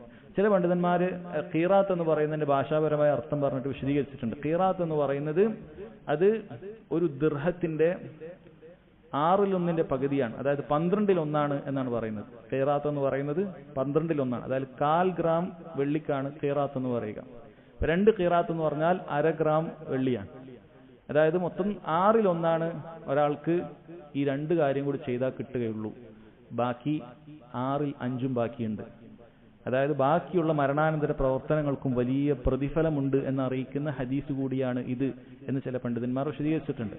അതിൽ 1/6 തന്നെ, അതായത് 2 ഖിറാത്ത് കൂട്ടിയാൽ അത് അങ്ങനെയാണ് വരിക കണക്ക്, അത് തന്നെ ഇത്രയും പ്രതിഫലമുണ്ട്. അപ്പൊ ബാക്കിയുള്ള കാര്യങ്ങൾ കൂടി നമ്മൾ പങ്കെടുക്കണം എന്നതിന്റെ താല്പര്യം ഈ ഹദീസിലുണ്ട് എന്ന് ചില പണ്ഡിതന്മാർ പറഞ്ഞത് കാണാൻ സാധിക്കും. അപ്പൊ എന്താണ് 2 ഖിറാത്തിനെ കുറിച്ച് പറഞ്ഞത്? 2 ഖിറാത്ത് മിസ്ലുൽ ജബലൈനിൽ അളീമൈൻ, 2 വലിയ പർവ്വതം, അല്ലെ. മദീനയിലൊക്കെ പോയ ആളുകൾ ഉഹുദ് ശരിക്കും ഒന്ന് കാണണം. കാരണം ഈ ഹദീസൊക്കെ വായിക്കുന്ന സമയത്ത് അവർക്ക് എന്ത് ചെയ്യാൻ സാധിക്കും, മനസ്സിലാക്കാൻ പറ്റും എത്ര വലുതാണ്. ഉഹുദ് എന്ന് പറയുന്നത് സിൽസിലത്തുൽ ജബലാണ്, ഒരൊറ്റ മലയല്ല, അത് പർവ്വത നിരകളാണ്, ഒരു മല അല്ല. അതിന് ഉഹുദ് എന്ന് പറയുന്നത് പർവ്വത നിരകളാണ്, അല്ലെ, കിലോമീറ്ററുകളോളം അതുണ്ട്. അത്രയും വലുതാണ് ഉഹുദ് എന്ന് പറയുന്നത്. ഉഹുദ് എന്ന് പറയുന്ന വാക്കിന്റെ അർത്ഥം പണ്ഡിതന്മാർ പറയുന്നത് അത് മറ്റു പർവ്വതങ്ങളിൽ നിന്നും ഒഴിഞ്ഞിട്ടാണുള്ളത്. ലിതവഹുദിഹി അനിൽ ജിബാൽ, മറ്റു പർവ്വതങ്ങൾ ഉഹുദുമായി കണക്ട് ചെയ്ത് വേറെ പർവ്വതം ഇല്ല. അപ്പൊ അതുകൊണ്ടാണ് ഉഹുദ് ഏകൻ എന്നുള്ള അർത്ഥത്തിൽ ഒരു വാക്കതിന് വന്നിട്ടുള്ളത് എന്നാണ്. ഉഹുദിനെ കുറിച്ച് നബി സല്ലല്ലാഹു അലൈഹി വസല്ലം പുകഴ്ത്തി പറഞ്ഞിട്ടുണ്ട്, ഹാദാ ജബൽ യുഹിബ്ബുനാ വനുഹിബ്ബു, അത് അവിടെ എഴുതി വെച്ചിട്ടുണ്ട്. ഈ പർവ്വതം, ഈ മല, അത് നമ്മെ ഇഷ്ടപ്പെടുന്നു, നമ്മളും അതിനെ ഇഷ്ടപ്പെടുന്നു എന്ന് ഉഹുദിനെ കുറിച്ച് പറഞ്ഞിട്ടുണ്ട്. ഒരിക്കൽ നബി സല്ലല്ലാഹു അലൈഹി വസല്ലമയും കൂടെ അബൂബക്കറും കൂടെ ഉമറും കൂടെ ഉസ്മാനും റളിയല്ലാഹു അൻഹും അജ്മഈൻ ഒരുമിച്ച് ഉഹുദിന്റെ മുകളിൽ കയറുകയുണ്ടായി. പെട്ടെന്ന് ഉഹുദിന് വലിയൊരു ഇളക്കമുണ്ടായി, ഉഹുദിന് ചെറിയൊരു കുലുക്കമുണ്ടായി. നബി സല്ലല്ലാഹു അലൈഹി വസല്ലം ഉടൻ പറഞ്ഞു, ഉസ്കുൻ ഉഹുദ്, ഉഹുദ് നീ അടങ്ങുക. ഫലൈസ അലൈക ഇല്ലാ നബിയ്യുൻ, നിന്റെ മുകളിൽ ഒരു നബിയാണുള്ളത്. വസിദ്ദീഖുൻ, ഒരു സിദ്ദീഖുണ്ട്. വശഹീദാൻ, 2 ഷഹീദുമാരുണ്ട് എന്ന് നബി സല്ലല്ലാഹു അലൈഹി വസല്ലം പറയുകയാണ്. നബി സല്ലല്ലാഹു അലൈഹി വസല്ലമയുടെ അവിടുത്തെ പ്രവാചകത്വത്തിന്റെ ഒരു തെളിവായിട്ട്, ദലാലുൻ നുബുവയായിട്ട് പണ്ഡിതന്മാർ ഇത് പറഞ്ഞിട്ടുണ്ട്. കാരണം ശരി, നബി സല്ലല്ലാഹു അലൈഹി വസല്ലം നബിയാണ്, സിദ്ദീഖാണ്, ബാക്കിയുള്ള 2 ആളുകളും ഷഹീദാകും എന്നുകൂടി നബി സല്ലല്ലാഹു അലൈഹി വസല്ലം പറയുകയാണ്. അല്ല, അങ്ങനെയാണ് ചെയ്തത്. ഉമർ റളിയല്ലാഹു അൻഹു കുത്തേറ്റാണ് മരണപ്പെട്ടിട്ടുള്ളത്. ഉസ്മാൻ ബിൻ അഫ്ഫാനും കൊലപ്പെടുകയാണ്. ഇത് രണ്ടും ഷഹീദിന്റെ കൂലിയുള്ള കാര്യമാണ്. നബി സല്ലല്ലാഹു അലൈഹി വസല്ലം അത് നേരത്തെ പറഞ്ഞതാണ്. ഈ രണ്ടുപേരും അവർ സാധാരണ മരണമായിരിക്കുകയില്ല വരിക്കുക, അവർക്ക് ഷഹീദിന്റെ പ്രതിഫലമുണ്ട് എന്ന് തന്നെ അറിയിക്കുന്നു. ഈ ഹദീസ് ഇമാം ബുഖാരിയൊക്കെ ഉസ്മാൻ ബിൻ അഫ്ഫാൻ റളിയല്ലാഹു അൻഹുവിന്റെ ഫദ്ൽ പറയുന്നിടത്താണ്, ആ തലക്കെട്ടിന്റെ കീഴെയാണ് ഈ ഹദീസ് കൊടുത്തത് എന്ന് കാണാൻ സാധിക്കും. കാരണം അദ്ദേഹം ഷഹീദാകുമെന്നുള്ള നബി സല്ലല്ലാഹു അലൈഹി വസല്ലം പറഞ്ഞിട്ടുള്ള കാര്യമാണ്. ശരി, അതിന്റെ പ്രതിഫലത്തെ കുറിച്ചിട്ടാണ് പറഞ്ഞത്. അസ്ഗറുഹുമാ മിസ്ലു ജബൽ ഉഹദ്, അതിൽ ഏറ്റവും ചെറുത് ഉഹുദ് പർവ്വതത്തിന്റെ അത്രയും പ്രതിഫലമുണ്ട് എന്നാണ് പറഞ്ഞിട്ടുള്ളത്. അതുകൊണ്ട് അത് ശ്രദ്ധിക്കണം. അതിനുശേഷം കൂടി ചില ഇബ്നു ഖുദാമ റഹിമഹുള്ളാഹ് പറയുന്നത് ഇന്ന ഷുഹൂദൽ ജനാസത്തി വത്തിബാഉഹ അലാ സലാസി ദറജാത്ത്, ജനാസയെ പിന്തുടരൽ 3 പദവിയുണ്ട്. ദറജത്താൻ ദക്റഹുഹാ നബി സല്ലല്ലാഹു അലൈഹി വസല്ലം ഹുന, ഈ ഹദീസിൽ പറഞ്ഞ 2 ദർജയാണ് നബി സല്ലല്ലാഹു അലൈഹി വസല്ലം പറഞ്ഞത്. അതായത് ഒന്ന് ജനാസയിൽ നിസ്കാരത്തിന് പങ്കെടുക്കുക എന്ന് മാത്രം, അതാണ് ഏറ്റവും കുറഞ്ഞത്. രണ്ടാമത്തേത് നിസ്കാരത്തിൽ പങ്കെടുത്തു, ഒപ്പം മറമാടൽ കൂടി നടത്തി. മൂന്നാമത്തേത് നബി സല്ലല്ലാഹു അലൈഹി വസല്ലം ചെയ്തൊരു കാര്യമാണ് അവിടെ നിന്ന് അല്പം മയ്യിത്തിന് വേണ്ടി പ്രാർത്ഥിച്ചിട്ട് പോരുക. അല്ലെ, അല്ലാഹുമ്മ ഗ്ഫിർ ലഹു വർഹംഹു എന്നുള്ള അല്ലാഹുമ്മ ജാഫിൽ ഖബറൻ ജംബഹി അല്ലാഹുമ്മ ആമിൻഹു മിൻ കുല്ലിൽ ഫസ്അ പോലെയുള്ള നല്ല നല്ല പ്രാർത്ഥനകൾ ഖബറിലുള്ള ആളുകൾക്ക് അവരുടെ ചോദ്യോത്തര സമയത്ത് സ്ഥൈര്യം ലഭിക്കാനും മറ്റുമൊക്കെ ആയിട്ടുള്ള പ്രാർത്ഥനകളൊക്കെ ഉണ്ട്. അപ്പൊ അതൊന്നും നടത്തിയിട്ട് കൂടി വന്നു കഴിഞ്ഞാൽ അതാണ് ഏറ്റവും വലിയ ദറജ എന്നാണ് പറയുന്നത്. ഇതോടുകൂടി കിതാബുൽ ജനായിസ് ഇവിടെ പൂർത്തിയാകുകയാണ്. കിതാബു സല എന്ന് പറയുന്ന വലിയ അധ്യായം അതോടുകൂടി പൂർത്തിയായി. ഇതാണ് അവസാനത്തെ അധ്യായം, കിതാബുൽ ജനായിസ്. ശേഷം നമ്മൾ പ്രവേശിക്കുന്നത് സഹോദരങ്ങളെ കിതാബുൽ സക്കാ, സക്കാത്തിന്റെ അധ്യായത്തിലേക്കാണ് നമ്മൾ ഇനി പ്രവേശിക്കുന്നത്. സക്കാത്തിന്റെ ഹദീസ് വായിക്കുന്നതിന് മുമ്പ് ചില ആമുഖങ്ങൾ പണ്ഡിതന്മാർ നൽകിയിട്ടുണ്ട്. ഒന്ന് എന്താണ് അസ്സക്കാ എന്നാണ്. സക്കാത്ത് എന്ന് പറയുന്ന വാക്കിന്റെ അർത്ഥം ഭാഷാപരമായി അന്നമാ വത്തഹാറ എന്നൊക്കെയാണ്. നമ എന്ന് പറഞ്ഞാൽ വളർച്ച എന്നാണ്. ഈ പറയുന്ന ഭാഷാപരമായ അർത്ഥമൊക്കെ അത് ശരീഅത്തിന്റെ അർത്ഥത്തിനോട് യോജിക്കുന്നതാണ്. സക്കാത്ത് കൊടുക്കുക വഴി സമ്പത്തിന് വളർച്ചയാണ് ഉണ്ടാവുക.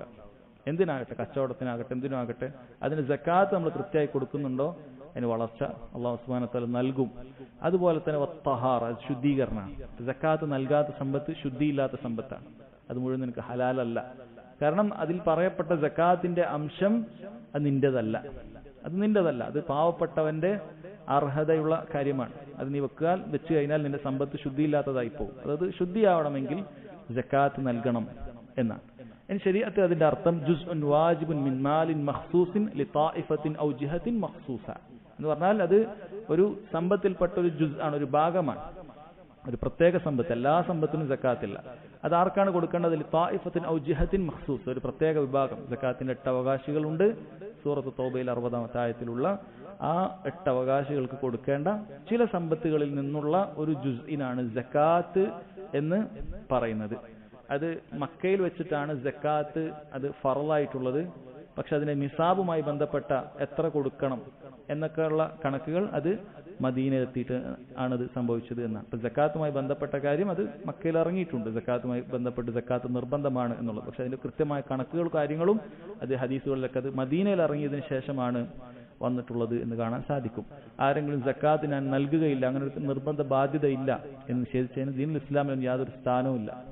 സക്കാത്ത് അങ്ങനെ കൊടുക്കേണ്ട ആവശ്യമൊന്നുമില്ല, അല്ലെ? അതൊക്കെ റസൂലുള്ളാഹിന്റെ കാലത്താണ് സല്ലല്ലാഹു അലൈഹി വസല്ലം എന്നാരെങ്കിലും വാദിച്ചിട്ടുണ്ട് എങ്കിൽ അവർ ദീനുൽ ഇസ്ലാമിൽ പുറത്ത് പോയവരാണ്. അത് മഹാനായ അബൂബക്കർ സിദ്ദീഖ് റളിയല്ലാഹു അൻഹുവിന്റെ കാലഘട്ടത്തിൽ തന്നെ അങ്ങനെ മുർത്തദ്ദായി പോയ ചില ആളുകൾ ഉണ്ടായിരുന്നു.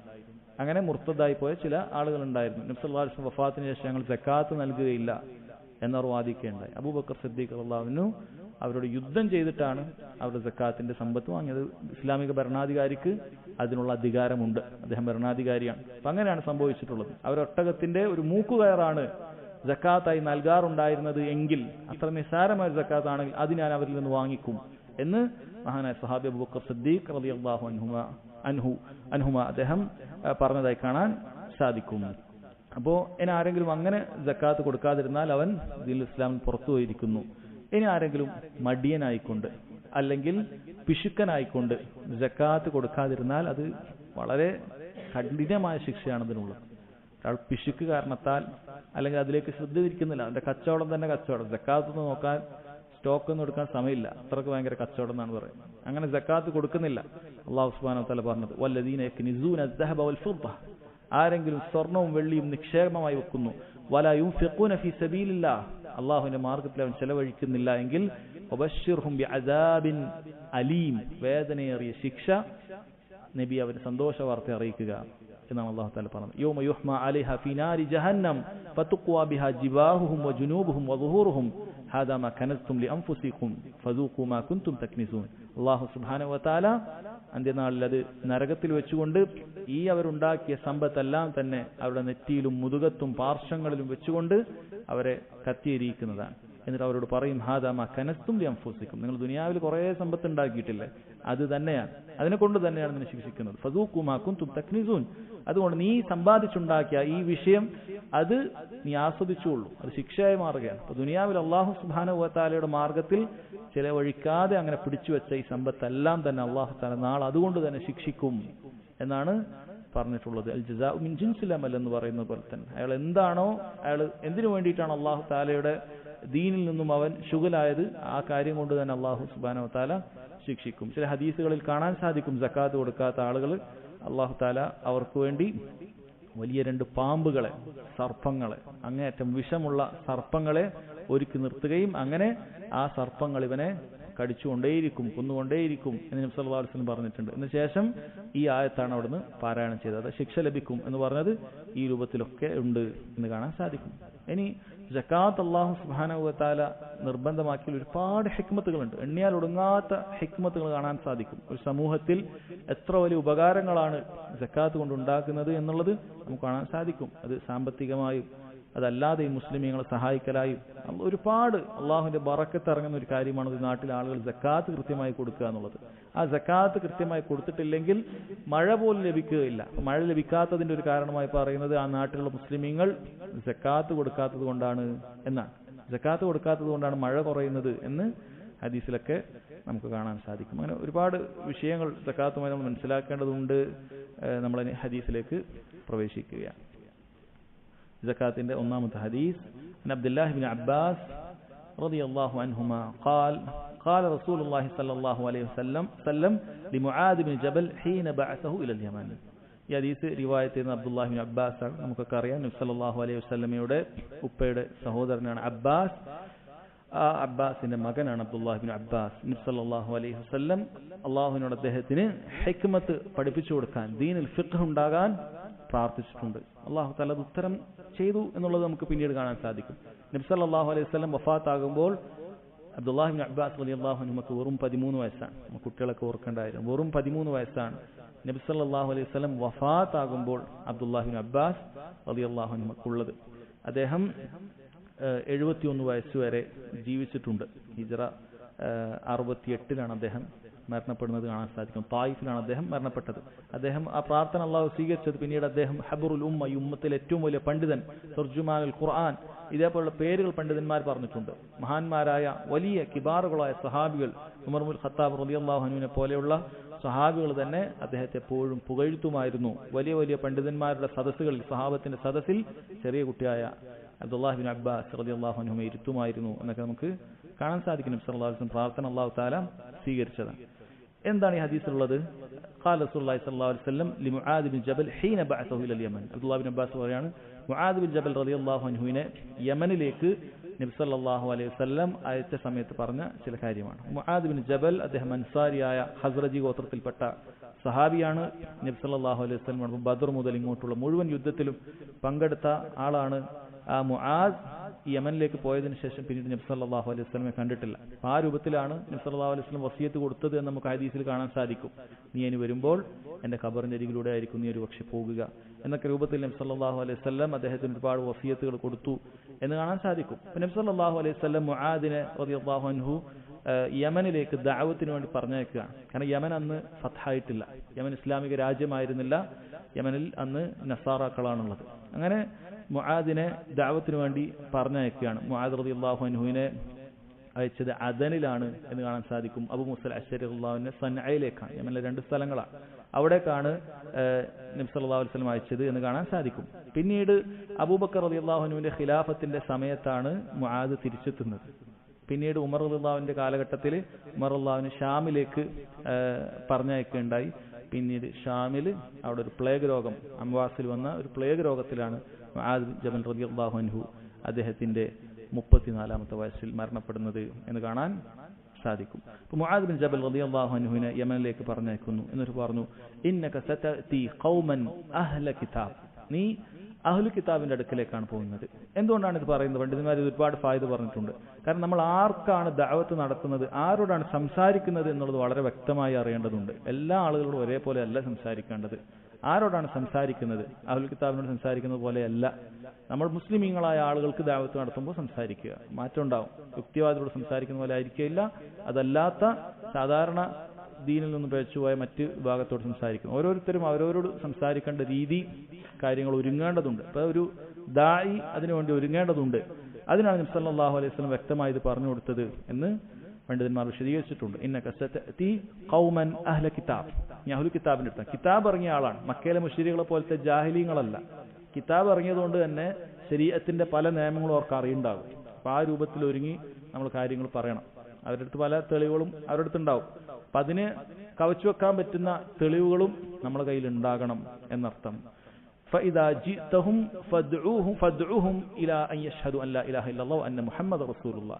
നീ അവരുടെ അടുക്കലേക്ക് ചെന്നാൽ നീ അവരെ ക്ഷണിക്കേണ്ടത് ഇലാ അൻ യശ്ഹദു അൻ ലാ ഇലാഹ ഇല്ലല്ലാഹ് വഅന്ന മുഹമ്മദ് റസൂലുള്ളാഹ്, ലാ ഇലാഹ ഇല്ലല്ലാഹ് മുഹമ്മദ് റസൂലുള്ളാഹ് എന്നതിലേക്കാണ് ആദ്യം ക്ഷണിക്കേണ്ടത് എന്നാണ് പറയുന്നത്. അല്ലെ, ദഅവത്ത് ആരംഭിക്കേണ്ടത് എങ്ങനെയാണ് എന്ന് ആരെങ്കിലും ചോദിക്കുകയാണ് എങ്കിൽ, ഇനി അതല്ല ഒരു വിഭാഗത്തിന്റെ ദഅവത്ത് ശരിയായ രീതിയിലാണോ എന്ന് നമുക്ക് നോക്കണമെങ്കിൽ ഈ ഹദീസുള്ള നോക്കിയാൽ മതി.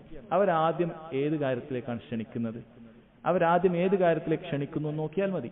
ലാ ഇലാഹ ഇല്ലല്ലാഹ് മുഹമ്മദ് റസൂലുള്ളാഹിലേക്കാണോ അവർ ക്ഷണിക്കുന്നത്, അതല്ല രാഷ്ട്രീയത്തിലേക്കാണോ, അതല്ല അള്ളാഹുവിന്റെ റുബൂബിയത്ത് മാത്രം പറയുന്ന രൂപത്തിലേക്കാണോ, അതല്ല അതേപോലെയുള്ള മറ്റെന്തെങ്കിലും ഭൗതികമായ മുസ്ലിങ്ങൾക്ക് ഉണ്ടാകേണ്ട ശാക്തീകരണത്തെക്കുറിച്ചും മറ്റുമൊക്കെയാണോ ലാ ഇലാഹ ഇല്ലല്ലാഹ് മുഹമ്മദ് റസൂലുള്ളാഹി അവർ പറയുന്നില്ലേ, അതവരുടെ പ്രഥമ പ്രബോധന മാർഗമായ രീതി അവർ സ്വീകരിക്കുന്നില്ല. നമുക്ക് വ്യക്തമായി മനസ്സിലാക്കാൻ സാധിക്കും അവർ ഹക്കിന്റെ ആളുകളേ അല്ല, സത്യത്തിന്റെ ആളുകളല്ല എന്ന് മനസ്സിലാക്കാൻ സാധിക്കും. ഒരു ഭാഗത്തോട് ദഅവത്ത് നടത്തുമ്പോൾ ആദ്യമായി നടത്തേണ്ടത് ലാ ഇലാഹ ഇല്ലല്ലാഹ് മുഹമ്മദുൻ റസൂലുള്ളാഹ്, അഥവാ നീ അല്ലാഹു അല്ലാതെ മറ്റൊരാളെയും ആരാധിക്കാൻ പാടില്ല, ആരാധനക്ക് അർഹൻ അല്ലാഹു സുബ്ഹാനഹു വ തആല മാത്രമാണ് എന്നറിയിക്കുന്ന ലാ ഇലാഹ ഇല്ലല്ലാഹയാണ് പറയേണ്ടത് എന്ന് പറഞ്ഞു കൊടുക്കുകയാണ്. അമ്പിയാക്കൾ മുഴുവൻ അതാണ് പറഞ്ഞിട്ടുള്ളത്. വലഖദ് ബഅസ്നാ ഫീ കുല്ലി ഉമ്മത്തിൻ റസൂലാ അൻ യഅ്ബുദുല്ലാഹ വജ്തനിബുത് താഗൂത്ത്. മുഴുവൻ അമ്പിയാക്കളെയും അല്ലാഹു സുബ്ഹാനഹു വ തആല ഓരോ ജനവിഭാഗത്തിലേക്കും അയച്ചിട്ട് ആദ്യമായി അവരോട് പറഞ്ഞത് അൻ യഅ്ബുദുല്ലാഹ വജ്തനിബുത് താഗൂത്ത്, ലാ ഇലാഹ ഇല്ലല്ലാഹ്, അല്ലാഹു അല്ലാതെ ആരാധനക്ക് അർഹനില്ല, അവനെ മാത്രം നിങ്ങൾ ഇബാദത്ത് ചെയ്യണം, അവന് പുറമെ ആരാധിക്കപ്പെടുന്ന മുഴുവൻ ഇലാഹുകളെയും നിങ്ങൾ നിഷേധിക്കണം. ഇതാണ് പറഞ്ഞു കൊടുത്തിട്ടുള്ളത്. ഇതേ കാര്യം തന്നെയാണ് നബി സല്ലല്ലാഹു അലൈഹി വസല്ലം സ്വഹാബികൾക്കും നിർദ്ദേശിച്ചു കൊടുക്കുന്നത്. ഇത് തന്നെയാണ് ലോകത്തുള്ള മുഴുവൻ ആളുകൾക്കും ആദ്യം പഠിക്കേണ്ടതും ആദ്യം ദഅവത്ത് നടത്തേണ്ടതും അത് ലാ ഇലാഹ ഇല്ലല്ലാഹ് എന്ന കാര്യത്തെ കുറിച്ചിട്ടാണ്. അതിനുശേഷം എന്താണ് പറഞ്ഞിട്ടുള്ളത്? ഫഇൻഹും അതാഉ ലക ബിദാലിക്, അവർ ഈ വിഷയത്തിൽ നിന്നെ അനുസരിക്കുകയാണ് എങ്കിൽ ഫഅഖ്ബിർഹും അന്നല്ലാഹ അസ്സ വജൽ ഖദ് ഫറദ അലൈഹിം 5 സ്വലവാത്തിൻ ഫി കുല്ലി യൗമിൻ വലൈല. ലാ ഇലാഹ ഇല്ലല്ലാഹ് മുഹമ്മദ് റസൂലുള്ളാഹി അംഗീകരിച്ചു മുസ്ലിമീങ്ങളായാൽ ശേഷം അടുത്തത് പറഞ്ഞാൽ മതി. കാരണം ബാക്കിയുള്ള അമലുകൾ അള്ളാഹു സ്വീകരിക്കണമെങ്കിൽ നീ മുസ്ലിം ആയിരിക്കണം.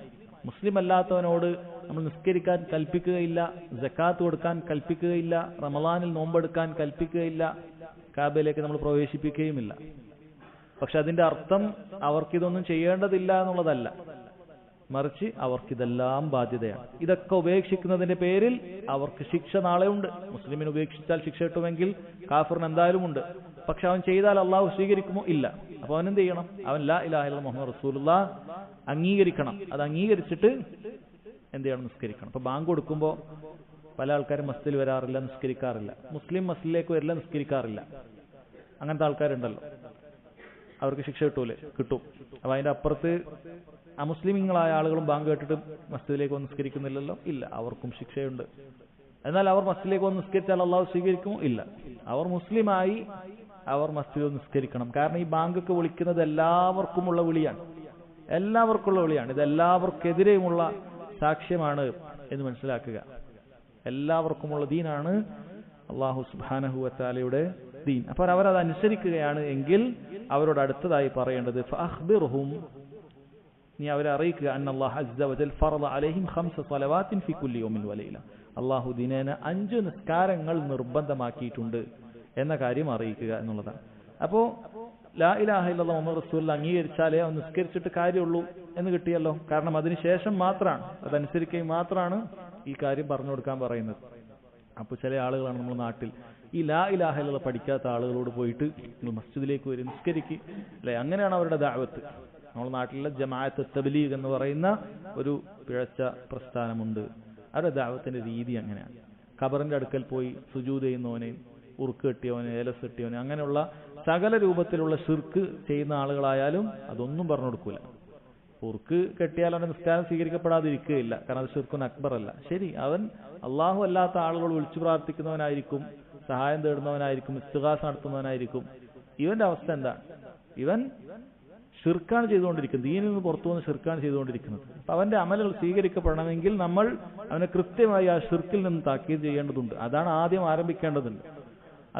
ആരംഭിക്കേണ്ടത് എന്ന കാര്യം മനസ്സിലാക്കുക. അത് അംഗീകരിച്ചാലാണ് നിസ്കാരത്തെക്കുറിച്ച് അവന് പറഞ്ഞു കൊടുക്കേണ്ടത് എന്ന കാര്യമാണ് ഇവിടെ പറയുന്നത്. ഈ ഹദീസിൽ നിന്ന് പണ്ഡിതന്മാർക്കിടയിൽ ഒരു അഭിപ്രായ വ്യത്യാസത്തിന് തീർപ്പ് പറഞ്ഞിട്ടുണ്ട്. അതായത് വിത്തർ വാജിബാണോ അല്ലേ എന്നുള്ള വിഷയത്തിൽ ഒരു അഭിപ്രായ വ്യത്യാസമുണ്ട് അതിൽ സുന്നയുടെ ഇടയിൽ തന്നെ. വാജിബല്ല എന്നുള്ളതിന് തെളിവായിട്ട് ഈ ഹദീസാണ് പണ്ഡിതന്മാർ പറഞ്ഞിട്ട്. കാരണം അല്ലാഹു സുബ്ഹാനഹു വ തആല ഒരു ദിവസം രാത്രിയിലും പകലിലും ഫികുൽ യൗമിൻ വലൈല, രാത്രിയിലും പകലിലും അഥവാ ഒരു ദിവസത്തിൽ ഫർളാക്കിയത് 5 നിസ്കാരങ്ങളാണ് എന്ന് ഈ ഹദീസിൽ ലഭിച്ചിരിക്കുന്നു. ഫഇൻഹും അതാഉ ലക ബിദാലിക്, അവർ 5 നേരത്തെ നിസ്കാരം നിസ്കരിക്കാൻ തയ്യാറായാൽ നിസ്കരിച്ചാലേ മുസ്ലിം ആവുകയുള്ളൂ. فأخبرهم أن الله قد فرض عليهم صدقة تؤخذ من أغنيائهم فترد على فقرائهم. അതാണ് ഈ ബാബുമായി ബന്ധപ്പെട്ട വിഷയം. അവരോട് നീ അറിയിക്കുക, അല്ലാഹു സുബ്ഹാനഹു വ തആല അവർക്ക് സദഖ എന്നുകൊണ്ട് ഉദ്ദേശിക്കുന്നത് സക്കാത്താണ്. ഖുർആനിലും അല്ലാഹു സദഖ ഇന്നമ സദഖാത്ത് എന്ന് ഉദ്ദേശിച്ചത് സക്കാത്ത് തന്നെയാണ്. അപ്പോൾ അവർക്ക് സക്കാത്ത് നിർബന്ധമാണ്, അല്ലാഹു തആല നിർബന്ധമാക്കിയിട്ടുണ്ട്. എല്ലാവർക്കും നിർബന്ധമാക്കിയോ? ഇല്ല. തൂഖദ് മിൻ അഗ്നിയാഹിം, അവരുടെ ധനികരിൽ നിന്നാണ് അത് സ്വീകരിക്കപ്പെടേണ്ടത്. അതായത് സക്കാത്തിന്റെ ഒരുപാട് അഹ്കാമുകൾ ഈ ഹദീസിൽ നിന്ന് ലഭിക്കുമെന്നാണ്. ഒന്ന്, സക്കാത്ത് മുസ്ലിമിന് മാത്രമേ നിർബന്ധമുള്ളൂ, അത് നമുക്ക് ലഭിച്ചു. 2, അത് മുസ്ലിമീങ്ങളിലെ ഗനിയായ ആളുകൾക്കാണ് നിർബന്ധം. ഇനി ആരാണ് ഗനി എന്ന് പറയുന്നത്? സക്കാത്തിന്റെ ബാബിൽ ഗനി എന്ന് പറയുന്നത് വലിയ കോടിപതിയായ ആളുകൾ അല്ലെങ്കിൽ ലക്ഷപ്രഭുക്കളായ ആളുകൾ, അങ്ങനെയല്ല. അങ്ങനെയുള്ളവരാണ് സക്കാത്ത് കൊടുക്കേണ്ടത് എന്നല്ല. സക്കാത്തിന്റെ ബാബിൽ ഗനി എന്ന് പറയുന്നത് അവനവന്റെ ചെലവിന് പൂർണ്ണമായി ഒരാൾക്ക് കഴിവുണ്ടെങ്കിൽ അവനൊക്കെ ഗനിയാണ്. അവനവന്റെ ചെലവിന് പൂർണ്ണമായി ഒരാൾ എത്തിയിട്ടുണ്ട് എങ്കിൽ, അതായത് പൂർണ്ണമായി അവന്റെ ചെലവൊക്കെ വീട്ടാൻ പറ്റുന്ന ആളുകൾ, അവന്റെ പാർപ്പിടം, അവന്റെ വസ്ത്രം, അവന്റെ ഭക്ഷണം, ഇനി നിക്കാഹ് കഴിക്കാത്തവനാണെങ്കിൽ നിക്കാഹ് കഴിക്കാനുള്ള പണം, ഇനി അതേപോലെ മറ്റ് പ്രധാനപ്പെട്ട രോഗം ചികിത്സിക്കാനുള്ള ചെലവുകളൊക്കെ, ഈ ചെലവൊക്കെ കഴിച്ചിട്ട് ഒരാളടുത്ത് മിച്ചം വരുന്നുണ്ട് എങ്കിൽ അവൻ ഗനിയാണ്. അവന് ആ പണം, അത് നിസാബത്ത് എന്നൊരു പണം എത്തിക്കഴിഞ്ഞാൽ അവൻ ഗനിയാണ്. അവനാണ് സക്കാത്ത് കൊടുക്കേണ്ടത്. അവൻ ചിലപ്പോൾ ഒരുപാടൊന്നും ഉണ്ടായിക്കൊള്ളും എന്നില്ല. ആ ചെലവിനൊക്കെ നിർവഹിക്കുന്നവൻ അവൻ ഫക്കീറല്ല. അതായത് അവന്റെ ചെലവ് കഴിയുന്നവൻ അവൻ പിന്നീട് ഗനിയാണ്, അവൻ ഫക്കീറല്ല. അതുകൊണ്ട് അവൻ സക്കാത്തിൽ അർഹനുമല്ല. അവൻ സക്കാത്തിന് അർഹന. വേറെ ഏതെങ്കിലും അധ്യായത്തിൽ വേറെ ബാബിൽ അവൻ കടക്കാരനാവുക, അല്ലെങ്കിൽ അവൻ യാത്രക്കാരൻ ആയിട്ട് യാത്ര മുറിഞ്ഞു പോകുക, അങ്ങനെ സക്കാത്തിന് മറ്റു അർഹതയുണ്ട്. എന്നാൽ ഫക്കീർ മിസ്കീനോ അവനാകാൻ സാധിക്കുകയില്ല. കാരണം ഫക്കീറോ മിസ്കീനോ ആകണമെങ്കിൽ, ഫക്കീർ എന്ന് പറഞ്ഞാൽ അവന്റെ ചെലവിന്റെ പകുതി പോലും എത്താത്ത ആളാണ്. മിസ്കീൻ എന്ന് പറഞ്ഞാൽ ചെലവിന്റെ പകുതിയേക്കാൾ അവനുണ്ട്, പക്ഷെ പൂർണ്ണമായി ചെലവ് വീട്ടാൻ സാധിക്കുകയില്ല. അതാണ് മിസ്കീൻ. അതല്ലാത്ത അവനവന്റെ ചെലവൊക്കെ പൂർണ്ണമായി പാലിച്ചു പോകുന്ന ആളുകളൊക്കെ സക്കാത്തിന്റെ ബാബിൽ ഗനിയാണ്. അവർക്ക് അവരുടെ നിസാബ് എത്തിയിട്ടുണ്ട് എങ്കിൽ, അതിനൊക്കെ ഓരോന്നിനും അതിൻ്റെതായ കണക്കുകളുണ്ട്. അതിനൊരു ഹൗദ് തകന്നാൽ തൂഖദ്, അത് സ്വീകരിക്കപ്പെടണം. മിൻ അഗ്നിയാഹിം, അതാ യമനിലെ ആ മുസ്ലിമീങ്ങളായ ആളുകളിൽ നിന്നും അത് സ്വീകരിക്കപ്പെടണം. ഫതുറദ്ദു അലാ ഫുഖറാഇഹിം, അവരിലെ സാധുക്കൾക്ക് തന്നെ അത് വിതരണം ചെയ്യപ്പെടണം. ഇതിൽ പണ്ഡിതന്മാർ മറ്റൊരു ഹുക്മ് പറഞ്ഞത് സക്കാത്ത്, അത് ഹംബലി മദ്ഹബിലൊക്കെ അത് ഒറ്റപ്പെട്ട അഭിപ്രായമാണ്. അവർ ആ അഭിപ്രായമാണ് ഏറ്റവും ശരിയായി പറയുന്നത്. അതായത് സക്കാത്ത് എന്ന് പറയുന്നത് അതാത് നാട്ടിലേക്ക് കൊടുക്കാവൂ. അപ്പൊ എവിടെയാണോ നമ്മൾ സമ്പത്തുള്ളത് അവിടെയാണ് സക്കാത്ത് കൊടുക്കേണ്ടത് എന്നാണ് സക്കാത്തിനെ കുറിച്ച് പറയുന്നത്. എന്നാൽ സക്കാത്തുൽ ഫിത്ർ, എവിടെയാണോ നമ്മൾ പെരുന്നാൾ ആഘോഷിക്കുന്നത് അവിടെയാണ് നമ്മൾ സക്കാത്തുൽ ഫിത്ർ കൊടുക്കുക. ഉദാഹരണത്തിന് ഗൾഫിൽ ഒരാൾ റമളാനിൽ പോയി പെരുന്നാൾ അവിടെ ആഘോഷിക്കുകയാണ്. അപ്പൊ അയാൾ അവിടെ കൊടുക്കാൻ പറ്റുമെങ്കിൽ അതാണ് ഏറ്റവും നല്ലത്. അവിടെ വകുപ്പുണ്ടെങ്കിൽ അവിടെ തന്നെയാണ് സക്കാത്തുൽ ഫിത്ർ കൊടുക്കേണ്ടത്. അതേ സമയത്തിന് അയാൾക്ക് നാട്ടിൽ സക്കാത്ത് കൊടുക്കാനായാലോ അത് അവിടെ അല്ല കൊടുക്കേണ്ടത്. അയാളുടെ സമ്പത്ത്, അയാളുടെ കച്ചവടവും കാര്യങ്ങളൊക്കെ എവിടെയാണുള്ളത് അവിടെയാണ് സക്കാത്ത് കൊടുക്കേണ്ടത് എന്നാണ് പറയുന്നത്. ഇപ്പൊ നാട്ടിലാണ് കച്ചവടം ചെയ്യുന്നത് എങ്കിൽ അയാൾ നാട്ടിലാണ് സക്കാത്ത് കൊടുക്കേണ്ടത്. അതിന് ഒരുപാട് ഹിക്മത്ത് പണ്ഡിതന്മാർ വേറെയും പറഞ്ഞിട്ടുണ്ട്. കാരണം ഇയാളെ നാട്ടിൽ കൊടുക്കുന്നില്ലെങ്കിൽ സാധുക്കൾ ധരിക്കും ഇയാൾ ഭയങ്കര പിശുക്കനാണ്, ഒന്നും കൊടുക്കാത്തതാണ്. ആളുകൾക്ക് ഇയാളുടെ സമ്പത്തിനോട് എന്തുണ്ടാകും, ഒരു വെറുപ്പൊക്കെ ഉണ്ടാകും. കാരണം അവിടെ നാട്ടിലായിരിക്കും കൊടുക്കുന്നില്ല. അപ്പൊ നാട്ടിൽ കൊടുക്കുക എന്ന് പറയുന്നത് അതിന് വലിയ ഹിക്മത്ത് ഒരുപാടുണ്ട്. ഈ ഹദീസിൽ നിന്ന് പണ്ഡിതന്മാർ തെളിവും പിടിച്ചിട്ടുണ്ട്. തൂഖദ് മിൻ അഗ്നിയാഇഹിം, അവരുടെ ധനികരിൽ നിന്നും സ്വീകരിക്കുക. ഫതുറദ്ദു അലാ ഫുഖറാഇഹിം, അവരിലെ ഫക്കീറുകൾക്ക് തന്നെ അത് കൊടുക്കുക, അവരിലെ ഫക്കീറുകൾക്ക് തന്നെ അത് കൊടുക്കുക. ഇതിൽ നിന്നും പണ്ഡിതന്മാർ വേറൊരു അഭിപ്രായം കൂടി പറഞ്ഞിട്ടുണ്ട്. ഷാഫി മദ്ഹബിലൊക്കെ ഈ അഭിപ്രായത്തിന് എതിരാണ്. അതായത് എല്ലാവർക്കും ഒരുപോലെ കൊടുക്കണം, സക്കാത്തിന്റെ 8 അവകാശികൾക്ക് ഒരുപോലെ കൊടുക്കണം, ഒരു വിഭാഗത്തിന് മാത്രം കൊടുക്കാൻ പാടില്ല എന്ന അഭിപ്രായത്തിന് മറുപടി ഹദീസിലുണ്ട് എന്നാണ് മറ്റു പണ്ഡിതന്മാർ പറഞ്ഞത്. കാരണം ഈ ഹദീസിൽ ഫുഖറാക്കളെ മാത്രമേ പറഞ്ഞിട്ടുള്ളൂ, പാവപ്പെട്ടവരെ മാത്രമേ പറഞ്ഞിട്ടുള്ളൂ. സക്കാത്തിന് ബാക്കി അവകാശികൾ 7 പിന്നെയും ഉണ്ട്, അവരെ കുറിച്ചിട്ടൊന്നും ഇതിൽ പറഞ്ഞിട്ടില്ല. അപ്പൊ ഏതെങ്കിലും ഒരു വിഭാഗത്തിന് കൊടുത്താലും അത് മതിയാകുന്നതാണ്. ഇപ്പൊ നാട്ടിൽ പല വിഭാഗത്തിലെ ആൾക്കാരുണ്ടാവും, മുഅല്ലഫത്ത് ഖുലൂബ് ഉണ്ടാവും, ഇസ്ലാമിലേക്ക് വരാൻ സാധ്യതയുള്ള ആൾക്കാരുണ്ടാവും, ഫക്കീർ ഉണ്ടാവും, മിസ്കീൻ ഉണ്ടാവും, അങ്ങനെ പല വിഭാഗത്തിന്, കടത്തിൽ മുങ്ങിയ ആളുകൾ ഉണ്ടാവും, പല രൂപത്തിലുണ്ട്. അതിൽ ഏതെങ്കിലും ഒരാൾക്ക് കൊടുത്താൽ തന്നെ അത് സക്കാത്ത് ശരിയാകുന്നതാണ്, മതിയായതാണ്. ഇനി എല്ലാവർക്കും വീതിച്ചു കൊടുക്കാൻ മാത്രമുണ്ട് എങ്കിൽ അത് നല്ലതാണ് എന്നും പണ്ഡിതന്മാർ പറഞ്ഞിട്ടുണ്ട്. ഫഇൻഹും അതാഊക ലക ബിദാലിക്, അവർ സക്കാത്ത് നൽകാനും നിന്നെ അനുസരിക്കുകയാണ് എങ്കിൽ സക്കാത്ത് കൊടുക്കുന്ന സമയത്ത് ശ്രദ്ധിക്കേണ്ട ഒരു കാര്യമാണ് ഫഇയ്യാക വകറായിമ അംവാലിഹിം, നീ അവരുടെ ഏറ്റവും കരീമായ, കരീം എന്ന് പറഞ്ഞാൽ ഏറ്റവും പവിത്രമായ, പ്രീഷ്യസ് ആയ, വില കൂടിയ സമ്പത്ത് എടുക്കുന്നതിനെ നീ സൂക്ഷിക്കുക. അഥവാ സക്കാത്ത് പിരിച്ചെടുക്കുക ആരാണ്? ഇസ്ലാമിക ഭരണാധികാരി നിശ്ചയിക്കുന്ന ആളുകളായിരിക്കുമല്ലോ. അപ്പൊ അവരാണ് പോയിട്ട് ഓരോരുത്തർ നോക്കിയാൽ നിന്റെ അടുത്ത് ഇത്ര കാര്യങ്ങളുണ്ട്, ഇപ്പൊ നീ ഇങ്ങനെ സക്കാത്ത് നൽകണം എന്നാണ് അവർക്ക് കണക്ക് പറയാം. അപ്പൊ അവിടെ പ്രത്യേകിച്ചും ആട്, മാട്, ഒട്ടകങ്ങളൊക്കെ ഉണ്ടാവും. ആടിനും മാടിനും ഒട്ടകത്തിനൊക്കെ സക്കാത്ത് ഉണ്ട്. ആട് 40 ആടുണ്ടാകുമ്പോൾ അതിലൊരാട് സക്കാത്താണ്. ഒട്ടകം 5 ഉണ്ടാകുമ്പോൾ ഒരാട് സക്കാത്തായിട്ട് കൊടുക്കണം. 5 ഒട്ടകത്തിന് ഒരാടാണ്, അല്ലെങ്കിൽ 40 ആടിന് ഒരാടാണ്. അപ്പൊ ആ എടുക്കുന്ന സമയത്ത് ഏറ്റവും നല്ലൊരാടിനെ തന്നെ അങ്ങനെ നീ എടുക്കാൻ നോക്കണ്ട. അതായത് നല്ല മുഴുത്ത, പണ്ഡിതന്മാർ വിശദീകരിച്ച് പറയുന്നുണ്ട്, നല്ല മുഴുത്ത, ഏറ്റവും നല്ല കൊഴുത്ത് നിൽക്കുന്ന, അയാൾക്ക് ഏറ്റവും പ്രിയപ്പെട്ട ഒരാടൊക്കെ ഉണ്ടാവും, മൃഗം വളർത്തുന്ന ആൾക്കുണ്ടാവും. അതുപോലെ ഒട്ടകമൊക്കെ ഏറ്റവും പ്രിയപ്പെട്ട ഒന്നൊക്കെ ഉണ്ടാവും. അപ്പൊ അത് നീ എടുക്കേണ്ടതില്ല. ഫഇയ്യാക, നീ സൂക്ഷിക്കുക. വഖറായിമ അംവാലിഹിം, അത് നീ സൂക്ഷിക്കുക. വത്തഖി ദഅവത്തൽ മദ്ലൂം, നീ അങ്ങനെ അവരോട് വല്ല അക്രമവും ചെയ്താൽ നീ ആക്രമിക്കപ്പെട്ടവന്റെ പ്രാർത്ഥന സൂക്ഷിക്കണം.